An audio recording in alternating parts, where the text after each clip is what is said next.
Hello student, class 12 chemistry. Last minute पे मैंने आपको बताया था methods to determine the order of reaction, graphical method, integration method और हाफ लाइफ मेथड। ये सारे मेथड आपको मैंने बताया था कि ऑर्डर ऑफ रिएक्शन कैसे निकाला जाता है। आज का न्यू टॉपिक है स्यूडो केमिकल रिएक्शन।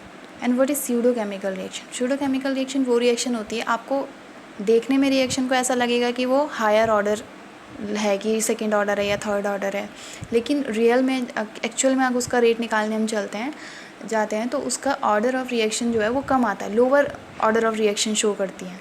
तो ऐसी रिएक्शन को हम क्या बोलते हैं? Pseudo chemical reaction.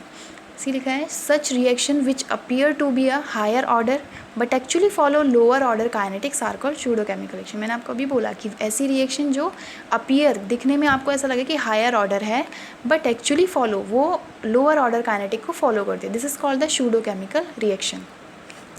The reaction which are not truly of first order but under certain condition becomes reaction of first order are called pseudo first order reaction.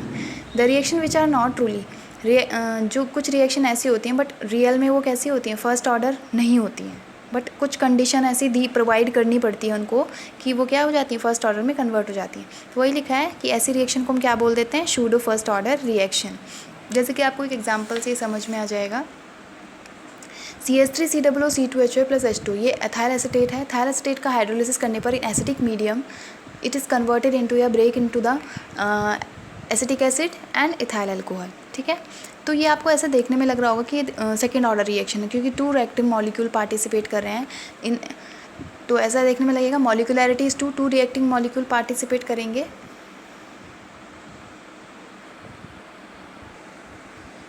To reacting molecule participate करेंगे तो उसमें higher order आपको दिखेगा। But real में क्या होता है कि the concentration of ethyl acetate during the reaction, जब रिएक्शन अकर होती है तो वाटर तो उसके साथ रिएक्ट करता है उसको हाइड्रोलिसिस करने में, बट वाटर जो है एक्सेस अमाउंट, मतलब बहुत ज़्यादा अमाउंट में होता है। तो एक कंडीशन ऐसी आती है कि उसके रेट पर, जो रेट ऑफ रिएक्शन है उस पर कोई चेंज नहीं होता। तो वही लिखा है कि water is present in such a large access that it's concentration remains practically unchanged, कि एक्सेस में जब उसको डाला जाता है तो इथाइल एसीटेट की कंसनट्रेशन में या उसके रेट में कोई चेंज नहीं आता। तब उस कंडीशन में हम क्या बोलते हैं कि rate is depends only the concentration of ethyl acetate. तो इथाइल एसीटेट पर केवल डिपेंड कर रहा है, तो it means it is the first order reaction. ठीक है, तो लिखा है द कंसनट्रेशन ऑफ CH3COO यानी ethyl acetate changes during the reaction while water is present such a large access it's concentration. Large access में अगर H2 ऐड किया जाता है तो वो उसकी कंसनट्रेशन इथाइल एसीटेट की प्रैक्टिकली अनचेंज, चेंज नहीं होती। The rate of reaction depends only the concentration of ethyl acetate पर डिपेंड करता है। वैसे हम रेट अगर लिखें तो ऐसे लिखेंगे R = K इथाइल एसीटेट की concentration and concentration of water molecule. But H2 can be taken as the constant, क्योंकि हम उसको क्या कर रहे हैं? बार बार एक्सेस में डाल रहे हैं, बस उसके रेट पर कोई इफेक्ट नहीं पड़ रहा है। तो इट मीन्स इसको क्या मान लेते हैं? हम कांस्टेंट मान लेते हैं। तब रेट क्या होगा? हमने रेट ऑफ रिएक्शन को क्या, रेट ऑफ वाटर यानी कि कंसनट्रेशन ऑफ वाटर को हमने कांस्टेंट रख दिया, क्योंकि हम एक्सेस में उसको ले रहे थे तो उसका रेट पर कोई इफेक्ट नहीं पड़ रहा था। तो rate is = K concentration of ethyl acetate. तो this is the first order reaction. The reaction appear to be second order but follows the first order. ये दिखने में आपको लगेगा कि ये सेकेंड ऑर्डर रिएक्शन है, बट रियल में किसको फॉलो करता है? फर्स्ट ऑर्डर काइनेटिक्स को। तो this is called the pseudo chemical reaction. Next topic है कॉलिजन थ्योरी।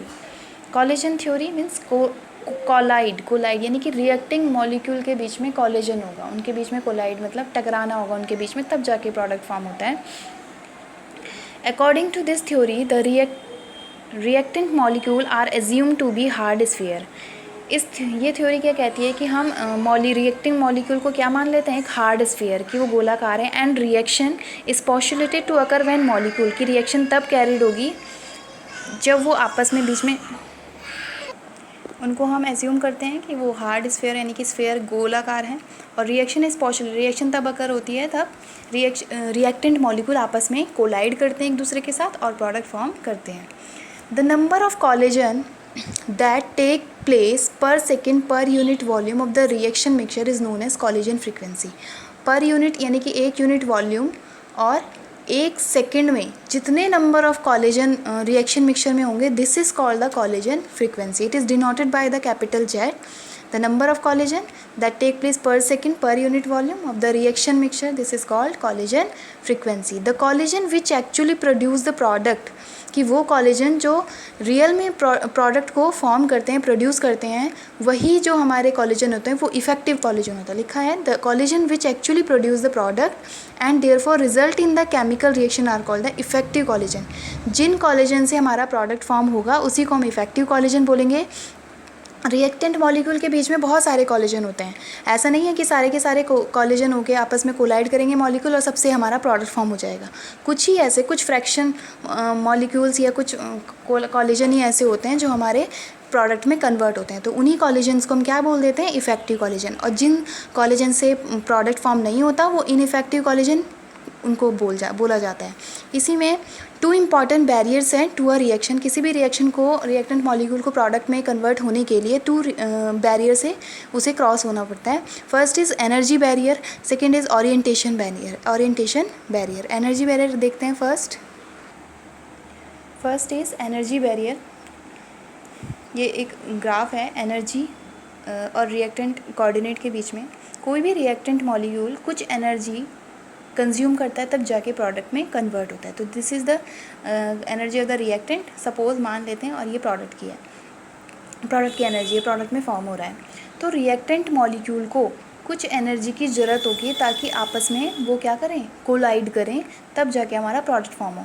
तो दिस इज़ द, यहाँ से ये एक्टिवेट हो गई, ये this is called the energy barrier. जब यहाँ से ये एनर्जी एब्जॉर्ब करेगा तब जाके हमारे एक एक्टिवेशन एनर्जी या ट्रांजिशन स्टेट बोलते हैं. इस स्टेट में क्या होता है कि जो हमारे रिएक्टेंट के जो मॉलिक्यूल के बीच में बॉन्डिंग होती है वो भी पार्शियली रहती है और प्रोडक्ट फॉर्मेशन की जो बॉन्डिंग रहती है वो भी पार्शियली रहती है. दोनों अटैच होते हैं. This is called the transition state.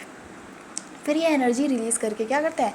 हमारे रिएक्टेंट मॉलिक्यूल के जो बॉन्ड होते हैं वो ब्रेक हो जाते हैं एंड प्रोडक्ट फॉर्मेशन जो हो जाता है वो फॉर्म हो जाता है. Energy due to the releasing कुछ एनर्जी रिलीज़ भी करेगा, सारी की सारी कंज्यूम ही नहीं करता. इसीलिए प्रोडक्ट की जो मैंने एनर्जी दिखाई है वो कैसे दिखाई है? थोड़ा हायर दिखाई है in comparison to reactant molecule. This is called, इस स्टेज पर this is called the energy barrier. Reactant से प्रोडक्ट को कन्वर्ट होने के लिए एक एनर्जी बैरियर से क्या होना पड़ेगा? गुजरना पड़ेगा. इसी को एनर्जी बैरियर बोलते हैं. इस स्टेज को बोलते हैं ट्रांजिशन स्टेज. एंड यहाँ पर जितनी एनर्जी की ज़रूरत पड़ती है this is called the activation energy and it is denoted by the EA. Activation energy को हम EA से डिनोट करते हैं. यहाँ से रिएक्टेंट से उस ट्रांजिशन स्टेट के बीच में जितनी भी एनर्जी, कोलाइड होने के लिए जितनी एनर्जी की ज़रूरत पड़ी रिएक्टेंट मॉलिक्यूल को, this is called threshold energy. ठीक है. और अगर हमें एक्टिवेशन एनर्जी निकालनी है तो EA equals to ET minus ER, यानी कि थ्रेशोल्ड एनर्जी में से रिएक्टेंट मॉलिक्यूल की अगर हम एनर्जी को माइनस कर देंगे तो हमारी एक्टिवेशन एनर्जी हमें पता लग जाती है. यहाँ से यहाँ तक की थ्रेशोल्ड में से अगर हमने रिएक्टेंट मॉलिक्यूल, ये थ्रेशोल्ड है, ठीक है, थ्रेशोल्ड में से अगर हम रिएक्टेंट की मॉलिक्यूल को माइनस कर देंगे, थ्रेशोल्ड एनर्जी इतनी हो गई. ठीक है. रिएक्टेंट की यहाँ से यहाँ तक हो गई. अगर इसमें से हम इसको माइनस कर दें तो एक्टिवेशन एनर्जी जो है हमारी वो हमें मिल जाती है. The minimum amount of energy which the colliding molecule must possesses is known as threshold energy. वही मैंने बोला आपको कि वो एनर्जी जिससे मॉलिक्यूल, रिएक्टिंग मॉलिक्यूल जो आपस में कोलाइड करें, this is called the threshold energy. जितनी एनर्जी की उसे ज़रूरत पड़ेगी. दिस मीन्स, इसका मतलब क्या है कि अगर किसी मॉलिक्यूल की, अगर किसी रिएक्टेंट की एनर्जी थ्रेशोल्ड एनर्जी से कम है तो इट मीन्स वो आपस में कोलाइड नहीं करेंगे और प्रोडक्ट फॉर्म भी नहीं कर पाएंगे. वही लिखा है, this means that only those collision of reactant will give product. केवल वही कॉलिजन प्रोडक्ट हम फॉर्म कर पाएंगे which possesses energy greater than threshold energy, जिनकी एनर्जी थ्रेशोल्ड एनर्जी से ज़्यादा होगी. अगर थ्रेशोल्ड एनर्जी से रिएक्टेंट मॉलिक्यूल की एनर्जी कम है, it means collision not possible, so product will be not bought form. ठीक है. नेक्स्ट है orientation barrier. First energy barrier था, ओरिएंटेशन बैरियर.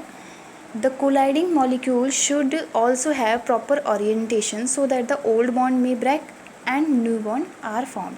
Colliding molecules में एक प्रॉपर प्रोडक्ट फॉर्मेशन के लिए उनका ओरिएंटेशन भी प्रॉपर होना चाहिए। अगर इम्प्रॉपर ओरिएंटेशन है तो इट मीन्स वो प्रोडक्ट फॉर्मेशन नहीं कर पाएंगे। तो प्रॉपर ओरिएंटेशन में क्या होता है कि ओल्ड बॉन्ड, जो रिएक्टेंट मॉलिक्यूल के जो बॉन्ड होते हैं वो मे ब्रेक यानी कि टूट जाते हैं, और प्रोडक्ट के जो नए बॉन्ड होते हैं वो विल बी फॉर्म्ड हो जाते हैं। सपोज़ ये जैसे कोई एग्जाम्पल है, NO2 + NO2 gives the product N2O4। 2 NO2 molecule combined होकर क्या बना रहे हैं, N2O4, यानी नाइट्रोजन नाइट्रोजन के बीच में बॉन्डिंग है, ठीक है। अब इनका हम ओरिएंटेशन कैसे दिखाएंगे, देखिए NO2, ये NO2 का एक मॉलिक्यूल है, ये इस NO2 का एक मॉलिक्यूल है, NO2 + NO2 मॉलिक्यूल अप्रोच, ये कोलाइड करेंगे आपस में। अब प्रॉपर ओरिएंटेशन में करेंगे या इम्प्रॉपर में, वो दोनों होते हैं। अब ये रिएक्शन मिक्सचर पर डिपेंड करता है कि उस टाइम पे कौन सा वाला इफ़ेक्टिव है, कौन सा वाला इनफेक्टिव है। हर तरीके के कॉलिजन होते हैं रिएक्शन में। तो जो प्रॉपर ओरिएंटेशन में होंगे कॉलिजन, उनसे हमारा प्रोडक्ट बनेगा, और जो प्रॉपर नहीं होंगे, मतलब इम्प्रॉपर होंगे, इनफेक्टिव कॉलिजन होंगे, उनसे हमारा प्रोडक्ट फॉर्म नहीं होगा। तो प्रॉपर का मतलब उनमें एक जैसा हमें प्रोडक्ट बनाना है उनके बीच में एक सही बॉन्डिंग हो, ठीक है। तो जैसे ये NO2 NO2 के बीच में बॉन्डिंग है, मॉलिक्यूल अप्रोच है। तो ये जो नाइट्रोजन नाइट्रोजन के बीच में बॉन्डिंग देखो जैसा हमें चाहिए, तो नाइट्रोजन नाइट्रोजन के बीच में बॉन्डिंग है। This is called the effective collision, ये लिखा भी है मैंने। ये कैसा कॉलिजन है, इफेक्टिव कॉलिजन है। जैसा हमें प्रोडक्ट चाहिए वैसा ही कॉलिजन इसमें हो रहा है, तो this is called the effective collision, and product will B form N2O4। This is product form N2O4, देखिए। और इनइफेक्टिव इम्प्रॉपर ओरिएंटेशन क्या हुआ, जैसे हमारा देखिए ये एक NO2 मॉलिक्यूल है, NO2 मॉलिक्यूल है। सपोज़ ये ONO, ये वाला जो NO2 है वो इस ऑक्सीजन से कोलाइड करे। ऐसा तो है नहीं ज़रूरी कि हर बार नाइट्रोजन नाइट्रोजन ही कोलाइड करेंगे आपस में, ऑक्सीजन भी कोलाइड कर सकता है। तो उस केस में हमारा प्रोडक्ट नहीं बनता है। देखिए मॉलिक्यूल अप्रोच, ये नाइट्रोजन ऑक्सीजन के साथ कोलाइड करता है। This is called the ineffective collision. इसको हम क्या बोलेंगे, इनइफेक्टिव कॉलिजन। क्यों बोलेंगे, क्योंकि जैसा हमें प्रोडक्ट चाहिए, हमारे प्रोडक्ट में नाइट्रोजन नाइट्रोजन की बॉन्डिंग है, इसमें बट ऐसा नहीं है, नाइट्रोजन ऑक्सीजन के बीच में बॉन्डिंग हो रही है। This is called the ineffective collision. इस कंडीशन में क्या होता है, मॉलिक्यूल सेपरेट आउट, एक दूसरे से अलग हो जाते हैं, और जो हमारा रिएक्टेंट मॉलिक्यूल होता है जैसे हो पहले था वैसे ही वो उसमें कन्वर्ट हो जाता है। तो NO2 NO2 this is molecule separate. This is the improper collision, ineffective collision, product will not be formed. Okay, I hope आपको समझ में आ गया हो। इसके बहुत सारे एग्जाम्पल हैं, ठीक है। आगे हम इसके एक्टिवेशन एनर्जी, RNAS रिएक्शन वगैरह हम लेंगे। Okay, thank you.